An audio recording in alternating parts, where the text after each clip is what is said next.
ஏண்டா இந்த விஜய தொட்டோம்?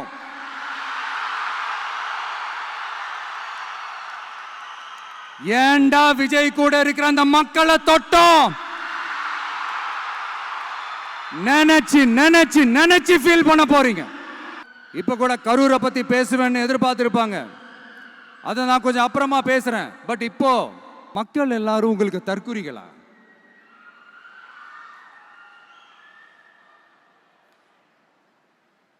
அதே மக்களோட ஓட்டு வாங்க போற நாம தற்குறிகள்னா, அப்ப இவ்வளவு நாள் அதே மக்கள் கிட்ட இருந்தானே நீங்க ஓட்டு வாங்கிட்டு இருந்தீங்க. அப்ப நீங்க ஒண்ணு மட்டும் சொல்றேன், எழுதி வச்சுக்கோங்க. இந்த தற்குறின்னு சொல்றீங்கல்ல, இந்த தற்குறிகள்லாம் ஒன்னா சேர்ந்துதான் வாழ்நாள் பூரா விடையை கண்டுபிடிக்காத முடியாத அளவுக்கு உங்க அரசியலே ஒரு கேள்விக்குறியாக்க போறாங்க. எல்லாரையும் தற்குறிகள்னு சொல்லி வாங்கி கட்டிக்கிட்டு இப்போ அவங்களாம் தற்கூரி எல்லாம் கிடையாது, அப்படிலாம் அவங்கள கூப்பிடாதீங்க. அவங்க சங்கிகள்லாம் கிடையாது, அப்படிலாம் அவங்கள கூப்பிடாதீங்கன்னு சொல்லி ஒரு குரல் சட்டசபையில் ஆரம்பிச்சு ஒரு சாதாரண நிகழ்ச்சி வரைக்கும் எல்லா மேடையிலையும், மேடைக்கு மேடை டிவிக்கே தான். டிவிக்கே அவதூறு, அவதூறு டிவிக்கு, டிவிக்கே அவதூறு, அவதூறு டிவிக்கு. இந்த விஜய் சும்மா எதையும் சொல்ல மாட்டான். ஒன்னு சொன்ன அதை செய்யாம விட மாட்டான். அது மக்களுக்கு நல்லாவே தெரியும். அதனால பாப்பா, பவள விழா பாப்பா, நீ பாசாங்கு காட்டாத பாப்பா. நீ நல்லவர்கள் போல் நடிப்பதை பார்த்து நாடே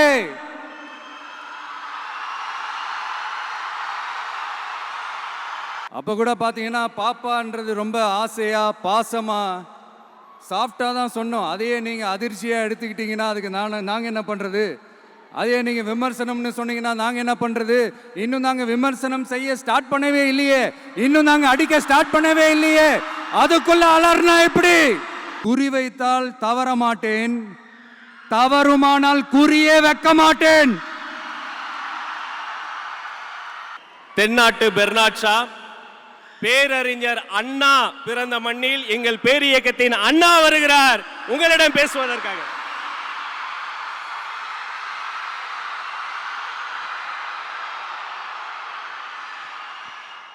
நாட்டுக்காக உழைப்பதற்கே அண்ணா பிறந்தார்.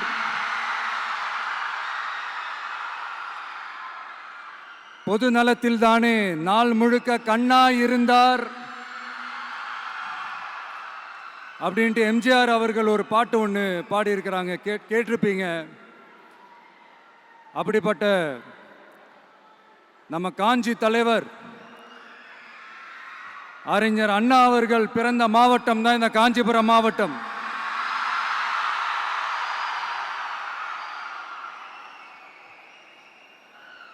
தன்னுடைய வழிகாட்டின்றதுனாலேயே தான் ஆரம்பிச்ச கட்சியினுடைய கொடியில அறிஞர் அண்ணா அவர்களை வச்சவர் எம்ஜிஆர். ஆனா அறிஞர் அண்ணா அவர்கள் ஆரம்பிச்ச அந்த கட்சியை அதுக்கப்புறம் கைப்பற்றினவங்க என்னெல்லாம் பண்றாங்கன்னு நான் சொல்லிதான் உங்களுக்கு தெரியணுமா என்ன? மக்களே, உங்களுக்கு தான் அது நல்லா தெரியுமே.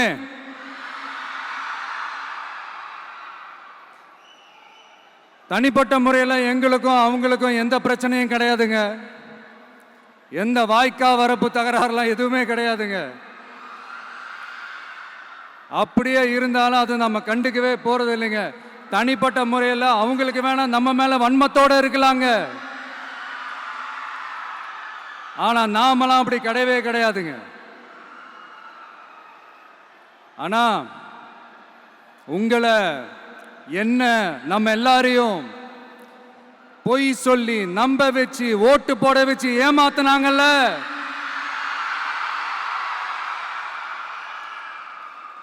அப்படி ஏமாத்தி ஆட்சிக்கு வந்து நல்லது செய்யற மாதிரி நடிக்கிறாங்கல்ல, நாடகம் ஆடுறாங்கல்ல, அவங்கள எப்படி நம்ம கேள்வி கேட்காம இருக்க முடியும்? அதனால அவங்கள நம்ம கேள்வி கேட்காம விட போறதே இல்லை.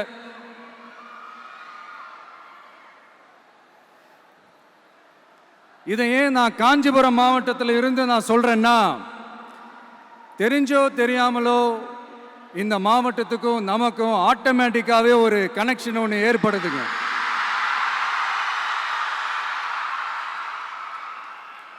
ஏன்னா நம்மளுடைய முதல் கள பயணத்தை தொடங்கினதே பரந்தூர்ல இருந்து தான். பரந்தூருக்கு போய் அந்த மண்ணில் நின்று அந்த மக்களுக்காக கேள்வி கேட்டதும் இதே அண்ணா அவர்கள் பிறந்த காஞ்சிபுரம் மாவட்டம் தான். இன்னைக்கு ஒரு பெரிய மனவேதனைக்கு அப்புறம் இந்த மக்கள் சந்திப்பு நிகழ்ச்சிக்கு வந்திருக்கிறதும் அதே அண்ணா அவர்கள் பிறந்த காஞ்சிபுரம் மாவட்டம் தான்.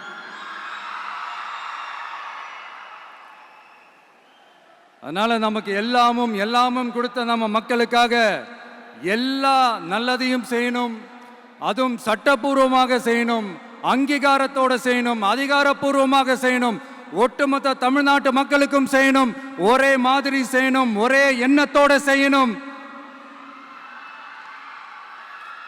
அந்த ஒரே லட்சியத்தோட தான் நாம் அரசியலுக்கே வந்திருக்கிறோம். அதனால தான் மக்களிடம் செல் அப்படின்னு சொன்ன அண்ணாவை கையில் எடுத்தோம். அவங்க சொன்ன மாதிரி மக்களை நோக்கி போறோம். ஆனா மக்களிடம் செல்னு சொன்ன அண்ணாவை மறந்தது யாரு? கொள்கையா? அதனப்பா கிலோ என்ன விலை என்னன்னு கேட்கிற அளவுக்கு அப்படி ஒரு கட்சியை ஒன்று நடத்திக்கிட்டு அந்த கட்சியினுடைய தலைவர் தமிழ்நாட்டு முதல்வர் சொல்றாரு, நமக்கு கொள்கை இல்லையா? எப்படி? நமக்கு கொள்கை இல்லையா? பிறப்புக்கும் எல்லா உயிருக்கும்னு ஒரு அடிப்படை கோட்பாட்டை நம்ம கட்சியினுடைய ஒரு முக்கிய கோட்பாட்டை அறிவிச்ச நமக்கு கொள்கை இல்லையா? எல்லாருக்கும் எல்லாமும் கிடைக்கணும், சமூக நீதி கிடைக்கணும், அந்த சமூக நீதி உண்மையான சமூக நீதியா இருக்கணும், சாதி வாரி கணக்கெடுப்பு நடத்தணும்னு ரொம்ப ஸ்ட்ராங்கா சொன்ன நமக்கு கொள்கை இல்லையா? CAA அறிவிச்சதுக்கு அப்புறம் அப்ப நம்ம கட்சி ஆரம்பிக்கிறதுக்கு முன்னாடியே எதிர்த்த நமக்கு கொள்கை இல்லையா? வகுப்பு சட்டத்தை எதிர்த்து உச்ச நீதிமன்றத்துக்கு முதல்ல போன நமக்கு கொள்கை இல்லையா? நீட்ட வந்தா ஒழிச்சிருவேன், நீட்ட வந்தா அழிச்சிருவேன், ஆட்சிக்கு வந்தவனே ரத்து செய்யறதே நீட்ட தான், அப்படி இப்படின்னு கதையெல்லாம் விடாம கல்விய மாநில பட்டியலில் சேர்க்கணும்னு சொன்னதோட மட்டும் இல்லாம அதுக்கு ஒரு இடைக்கால தீர்வை சொன்ன நமக்கு கொள்கை இல்லையா? சமத்துவம் சம வாய்ப்புன்னு ரொம்ப ஸ்ட்ராங்கா சொன்ன நமக்கு கொள்கை இல்லையா? இப்படி கொள்கையை வெறும் பேச்சில மட்டுமே பேசிக்கிட்டு எல்லா கொள்கையும் அண்டர் கிரவுண்ட்ல அடக்கி வச்சுக்கிட்டு என்னமோ இவங்களுக்கு மட்டும்தான் எல்லா கொள்கையும் குத்தகைக்கு எடுத்த மாதிரி, இவங்க கொள்கையே கொள்ளை தானே. எப்படி? இவங்க கொள்கையே கொள்ளை தானே. இதெல்லாம் மக்களுக்கு யாருக்கும் தெரியாதுன்னு நினைச்சிட்டு இருக்கீங்களா?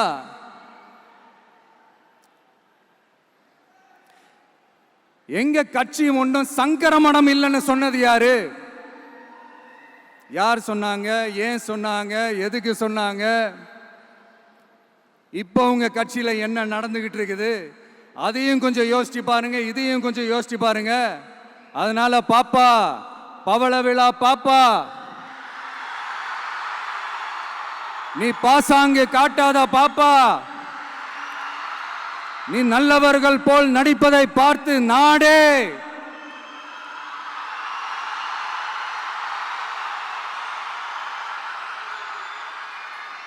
பாப்பான்னு சொன்னோம். அப்ப கூட பாத்தீங்கன்னா பாப்பான்றது ரொம்ப ஆசையா பாசமா சாஃப்டா தான் சொன்னோம். அதையே நீங்க அதிர்ச்சியா எடுத்துக்கிட்டீங்கன்னா அதுக்கு நாங்க என்ன பண்றது? அதே நீங்க விமர்சனம்னு சொன்னீங்கன்னா நாங்க என்ன பண்றது? இன்னும் நாங்க விமர்சனம் செய்ய ஸ்டார்ட் பண்ணவே இல்லையே, இன்னும் நாங்க அடிக்க ஸ்டார்ட் பண்ணவே இல்லையே, அதுக்குள்ள அலர்னா எப்படி?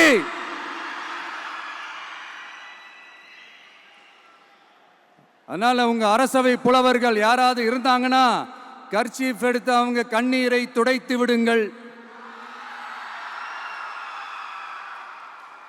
சரி, அது அவங்க பிரச்சனை, அவங்க பார்த்துக்கிட்டோம். நமக்கு எப்பவுமே மக்கள் தாங்க, மக்களுடைய பிரச்சனை பத்தி பேசுறது தான். இன்னைக்கு நம்ம காஞ்சிபுரம் மாவட்டத்துக்கு வந்திருக்கிறோம். இங்க மக்கள் ஃபேஸ் பண்ற அந்த பிரச்சனையை பத்தி நம்ம பேசி ஆகணும்.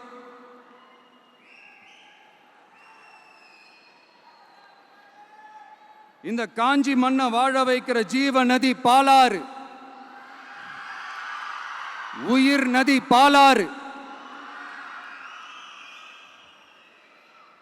இந்த மக்களோட உயிரோடவும் ரத்தத்தோடும் கலந்து ஓடுவது பாலாறு. அந்த பாலாறை இன்னைக்கு பெரியார் பெயரையும் அண்ணா பெயரையும் சும்மா பேருக்கு வச்சுக்கிட்டு ஆட்சி நடத்துறவங்க என்ன பண்றாங்க தெரியும்ல? சுரண்டிட்டாங்க, கொள்ளையடிச்சிட்டாங்க, நாசம் பண்ணிட்டாங்க, மோசம் பண்ணிட்டாங்கன்னு இன்னும் என்ன வேணாலும் சொல்லலாம். ஆக மொத்தம் அழிச்சிட்டாங்க. இதை நான் ஏதோ போற போக்கில் ஏதோ அடிச்சு விடலங்க, ஆதாரத்தோட தான் சொல்றேன். அனுமதிக்கப்பட்ட அந்த லெவலை தாண்டி 22,70,000 யூனிட் மணலை கொள்ளையடிச்சிருக்கிறாங்க. ஆக மொத்தம் இதுல அவங்க அடிச்ச கொள்ளை எவ்வளவு தெரியுமா? ரொம்பலாம் இல்ல, கம்மி தான். 4,730 கோடி. கம்மி தான் இல்ல?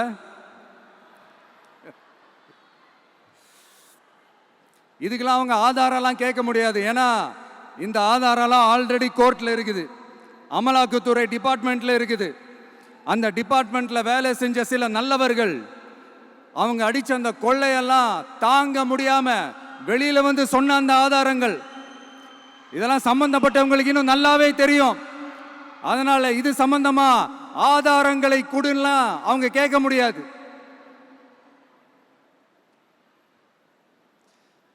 மணலை கொள்ளையடிச்சா நீர்நிலைகள் அழியும், ஏரி குளம் கண்மா எல்லாம் அழியும். இதெல்லாம் அழிஞ்சா விவசாயம் அழியும், விவசாயம் அழிஞ்சு போனா விவசாயிகள் அழிஞ்சிருவாங்க. ஆக மொத்தம் நாம் எல்லாரும் மொத்தமா அழிஞ்சு போக வேண்டியதுதான். இப்படி மேலிருந்து கீழே வரைக்கும் ஒரு கட்சியை சிண்டிகேட் போட்டு கொள்ளையடிக்கிறத கேள்விப்பட்டிருக்கிறீங்களா மக்களே? இதே காஞ்சிபுரத்தோட உலக பெருமை நம்ம பட்டும் கைத்தறி துணியும் அதை தயாரிச்சு கொடுக்கிற கைத்தறி நெசவாளர்களும் தான். காஞ்சிபுரம் பட்டுன்னு சொன்னா உலகத்துக்கே தெரியும். ஆனா அதை தயாரிச்சு கொடுக்கிற நெசவாளர்கள் நிலை என்ன தெரியுமா?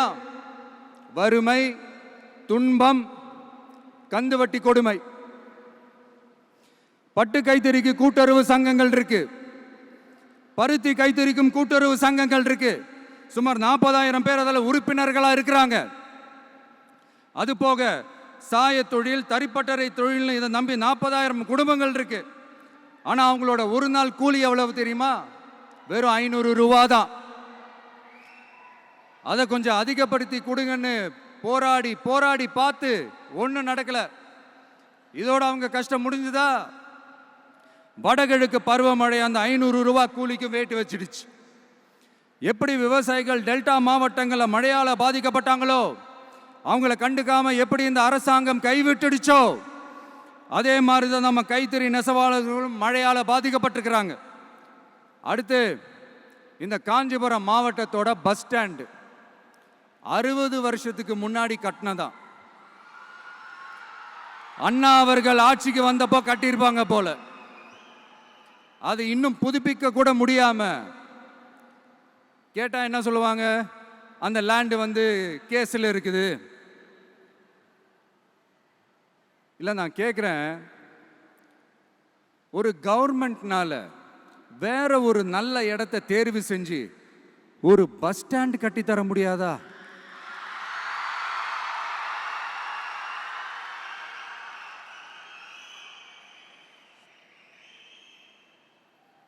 பிரச்சனை என்ன தெரியுமாங்க? அவங்களுக்கு மக்களை பத்தி யோசிக்கிறதுக்கே நேரம் இல்லை, அதுதான் பிரச்சனை. அடுத்து வாலாஜாபாத் பக்கத்துல அவலூர் ஏரி இருக்கு. அது பாலாற்றை விட உயரமா இருக்கு. அதனால என்ன ஆகுதுன்னா, ஆத்து தண்ணி ஏரிக்கு போக முடியாம போயிடுது. அதை சரி பண்ணி அந்த இடத்துல ஒரு தடுப்பணையை கட்டினா ஏரி நிறைய தண்ணி நிற்கும். அப்படி நின்னா அவலூர் மட்டும் இல்ல, ஆசூர் உட்பட இன்னும் எத்தனை கிராமங்கள், எத்தனை ஆயிரம் ஏக்கர் விவசாயம் நல்லா நடக்கும். இதுக்கு இன்னும் எத்தனை வருஷம் மக்கள் கோரிக்கை கொடுக்கணும், மக்கள் போராடணும். இந்த பிரச்சனையெல்லாம் இருக்கிற அதே காஞ்சிபுரம் மாவட்டத்தில் தான் பரந்தூர் ஏர்போர்ட் கட்டுற பிரச்சனையும் இருக்குது. அந்த பிரச்சனையில கண்டிப்பா நாங்க விவசாயிகள் பக்கம் தான் நிற்போம். அதுல எந்த மாற்று கருத்துமே கிடையாது. இந்த கவர்மெண்ட் பரந்தூர் விவகாரத்தில் எங்களுக்கோ இல்ல விவசாயிகளுக்கோ எந்த விதமான காரணங்கள் சொல்லி எஸ்கேப் ஆகவே முடியாது. இப்படி மக்களுக்காக மக்களோட பிரச்சனைகளை எடுத்து பேசுறதுனால இப்போ ஆட்சியில் இருக்கிறவங்களுக்கு நம்ம மேலே ஒரு ஆத்திரம் வரத்தானே செய்யும். அதனால தான் நீங்கள் பார்த்தீங்கன்னா சட்டசபையில் ஆரம்பித்து ஒரு சாதாரண நிகழ்ச்சி வரைக்கும் எல்லா மேடையிலையும் மேடைக்கு மேடை டிவிக்கே தான். டிவிக்கே அவதூறு, அவதூறு டிவிக்கே, டிவிக்கே அவதூறு, அவதூறு டிவிக்கே. இதுக்கெல்லாம் கண்டிப்பாக நாங்கள் பதில் சொல்லுவோம், சொல்லாமலாம் இருக்க மாட்டோம். இப்போ கூட கரூரை பற்றி பேசுவேன்னு எதிர்பார்த்துருப்பாங்க. அதை நான் கொஞ்சம் அப்புறமா பேசுகிறேன். பட் இப்போ நம்மளுடைய விஷன் என்னன்னு சொல்லணும்னு நான் கொஞ்சம் ஆசைப்படுறேன். நம்ம ஆட்சிக்கு வந்தா, அது என்ன வந்தா,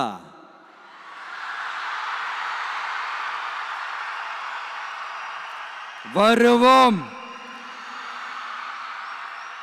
மக்கள் கண்டிப்பா நம்மளை வர வைப்பாங்க. மக்களுக்கான ஆட்சியை மக்களே விரும்பி வர வைக்கத்தானே செய்வாங்க. அப்படி மக்களால் அமைக்கப்பட போற நம்ம ஆட்சியில நம்ம என்ன செய்ய போறோம்ன்றது அதுக்கான அந்த தேர்தல் அறிக்கையில் அதுக்கான விளக்கத்தை டெஃபினட்டா கொடுப்போம். பட் அதுக்கு முன்னாடி ஒரு சின்னதா லைட்டா நான் கொஞ்சம் அதை சொல்லணும்னு ஆசைப்படுறேன். எல்லாருக்கும் நிரந்தரமான வீடு இருக்கணும்.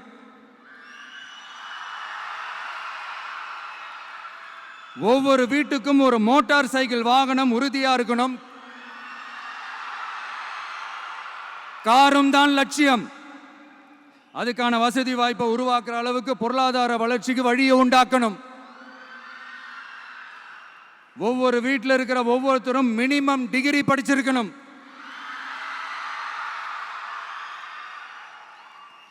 ஒவ்வொரு வீட்லையும் குறைந்தபட்சம் ஒருத்தருக்கு நிரந்தர வருமானம் கிடைக்கணும்.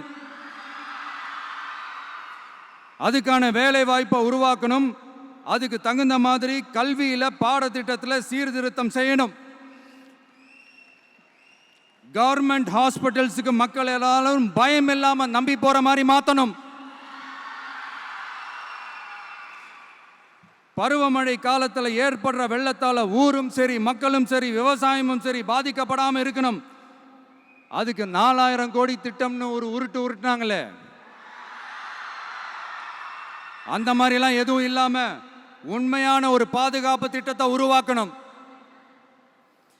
மீனவர்களோட, தொழிலாளர்களோட, நெசவாளர்களோட, அரசு ஊழியர்கள் மற்றும் ஆசிரியர்களோட கருத்து கேட்டு அவங்களுக்கான பாதுகாப்பு மற்றும் வளர்ச்சி திட்டங்களை உருவாக்கணும். உருவாக்குறது மட்டும் இல்லை, அதை செயல்படுத்தணும். முக்கியமாக இண்டஸ்ட்ரியல் டெவலப்மெண்ட்ஸில் கான்சென்ட்ரேட் பண்ணணும். எல்லாத்தையும் விட ரொம்ப ரொம்ப முக்கியம், சட்டம் ஒழுங்க ரொம்ப ஸ்ட்ரிக்டாக வச்சிருக்கணும். நம்மளுடைய அம்மா, அக்கா, தங்கச்சிகள், அவங்களுடைய பிள்ளைகள், குழந்தைகள் எல்லாருக்கும் பாதுகாப்பை, அதுவும் உண்மையான ஸ்ட்ராங்கான பவர்ஃபுல்லான பாதுகாப்பை உண்டாக்கணும். அண்ணா யூனிவர்சிட்டியில நடந்த அந்த பெண்ணுக்கு நடந்த அந்த பிரச்சனை மாதிரியோ, இல்ல கோவையில் நடந்த அந்த கல்லூரி பெண்ணுக்கு நடந்த பிரச்சனை மாதிரியோ அதெல்லாம் நடக்க விடவே கூடாது. நம்ம வீட்டு பெண்கள் ஸ்ட்ராங்கா, பயமே இல்லாம தைரியமா இருக்கணும்.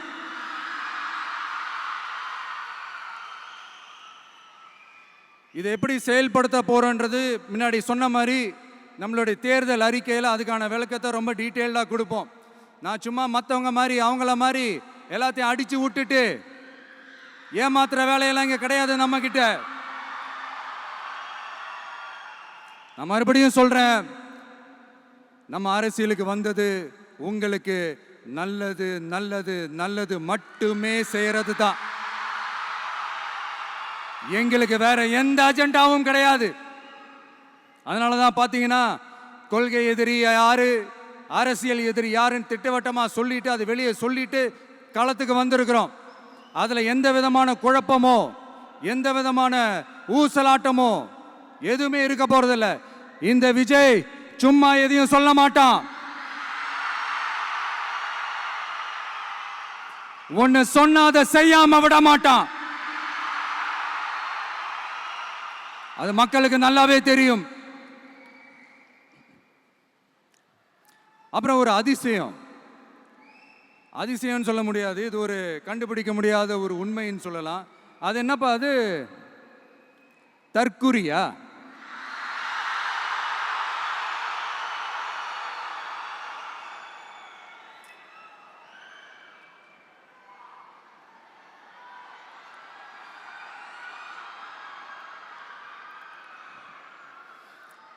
நம்ம டிவிகேக்கு சப்போர்ட் பண்ற கோடிக்கணக்கான லட்சக்கணக்கான மக்கள், நம்மளுடைய நண்பிகள், நம்மளுடைய ஜென்சி கிட்ஸ் எல்லாரையும் தற்குறிகள்னு சொல்லி வாங்கி கட்டிக்கிட்டு இப்போ அவங்களாம் தற்குறியெல்லாம் கிடையாது, அப்படிலாம் அவங்கள கூப்பிடாதீங்க, அவங்க சங்கிகள்லாம் கிடையாது, அப்படிலாம் அவங்கள கூப்பிடாதீங்கன்னு சொல்லி ஒரு குரல். யாருடா அந்த குரல் அப்படின்னு பார்த்தா, இப்போ ரீசண்டா அறிவு திருவிழான்னு ஒன்று நடத்தினாங்கல்ல, சாரி அவதூறு திருவிழா. அதுல அவங்க தலைமையே குழப்புற மாதிரி, அறிவு கண்ணை திறந்து வைக்கிற மாதிரி ஒருத்தர் பேசியிருக்கிறார். அவர் யாருன்னா அது அவங்களோட எம்எல்ஏவே. அந்த எம்எல்ஏ யாருன்னா நம்மளுடைய கொள்கை தலைவர்களில் ஒருத்தரான மக்கள் சேவகர் அஞ்சலை அம்மாளோட சொந்தக்காரர். என்னடா இது இப்படி ஆகி போச்சு, டிவிகேக்கு சப்போர்ட் பண்ற மாதிரி நம்ம கட்சியிலேருந்தே ஒரு குரல் வருதுன்னு சொல்லி தலைமையில் ஃபுல்லாக கன்ஃபியூஷன். அந்த கன்ஃபியூஷன் இதோட நிற்காது, அந்த ஆதரவு குரல் ஒரு வீடு விடாம ஒரு இடம் விடாம எல்லா இடத்துலையும் எல்லா வீட்லையும் இன்னும் பலமா எதிரொலிக்குதான் இல்லையான்னு பாருங்க. சும்மா பிளாஸ்ட் தான்.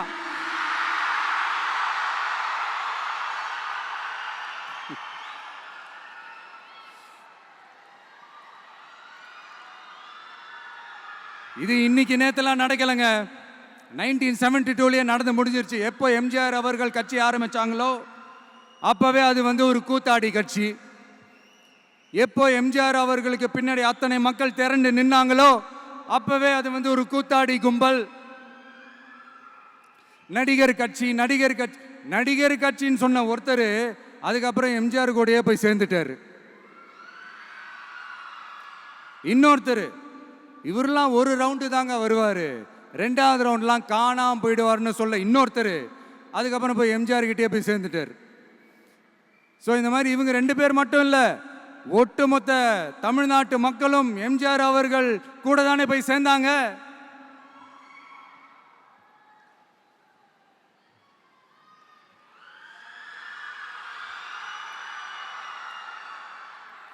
அதனால இது வரலாறு. இந்த வரலாறு நம்மளை விட அவங்களுக்கு இன்னும் நல்லாவே தெரியும். அதனால தான் பார்த்தீங்கன்னா 53 வருஷமா அதே கதறல்கள். கூத்தாடி கூட்டம், நடிகர் கட்சி, நடிகர் கூட்டம், இப்படி. மர்மயோகின்ற ஒரு படத்தில் அவருடைய கேரக்டர் பேர் கரிகாலன். அதில் ஒரு சூப்பர் டயலாக் ஒன்று சொல்லியிருப்பார், குறி வைத்தால் தவற மாட்டேன், தவறுமானால் குறியே வைக்க மாட்டேன்.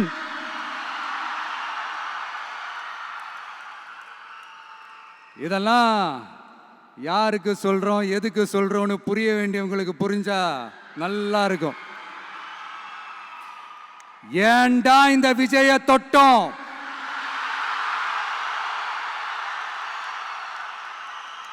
ஏண்டா விஜய் கூட இருக்கிற அந்த மக்களை தொட்டோம்?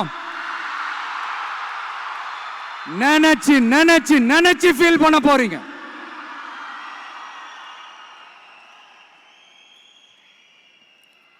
அப்புறம் நமக்கு இந்த அரசியல் புரிதல்லாம் இல்லை, அது இல்லை, இது இல்லை. அப்புறம் நான் கேட்குறேன், மக்கள் எல்லாரும் உங்களுக்கு தற்குறிகளா?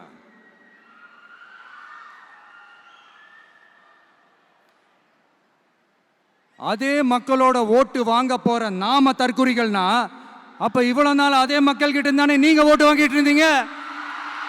அப்ப நீங்க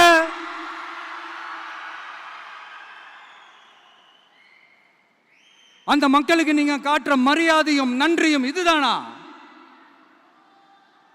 ஒண்ணு மட்டும் சொல்றேன், எழுதி வச்சுக்கோங்க. இந்த தற்குறி தற்குறின்னு சொல்றீங்கல்ல, இந்த தற்குறிகள்லாம் ஒன்னா சேர்ந்துதான் வாழ்நாள் பூரா விடையை கண்டுபிடிக்காத முடியாத அளவுக்கு உங்க அரசியலே ஒரு கேள்விக்குறியாக்க போறாங்க.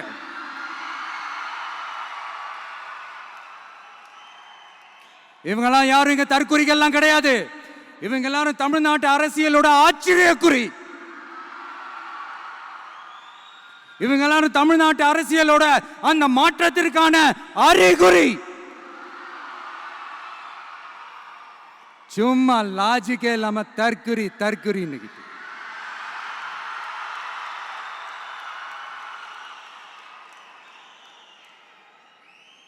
நண்பா, நண்பி,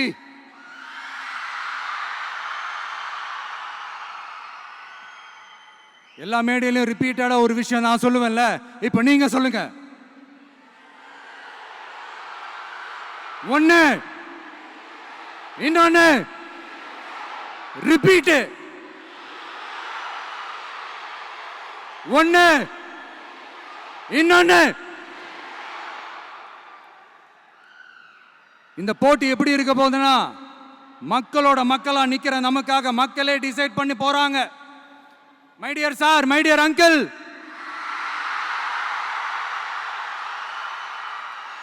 ஆல்ரெடி டிசைட் பண்ணியாச்சு.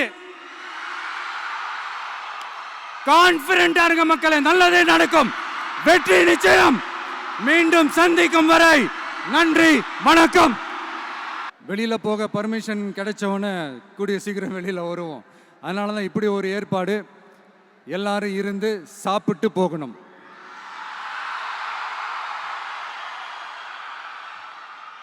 நன்றி, வணக்கம். சொல்ல மறந்துட்டேன், என் நெஞ்சில் குடியிருக்கும்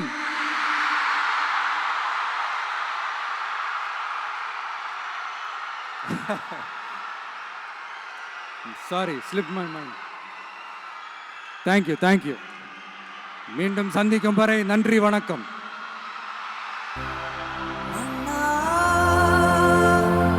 எங்க உரிமை காவல்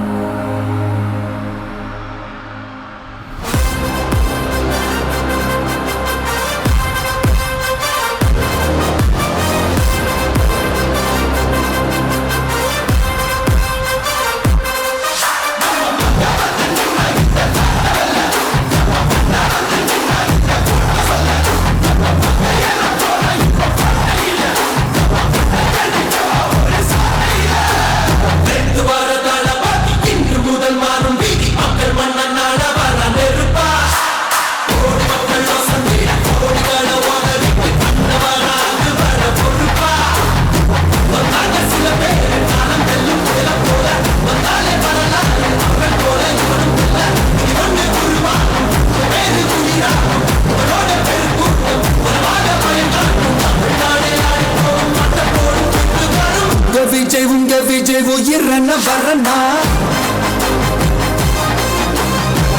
விஜய் உங்க விஜய் எளியவன் குரல்னா,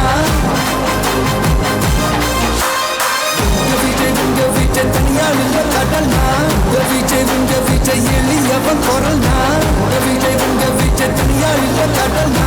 மக்கள் தானே மன்னர்களை உனக்கு காட்ட வரனா.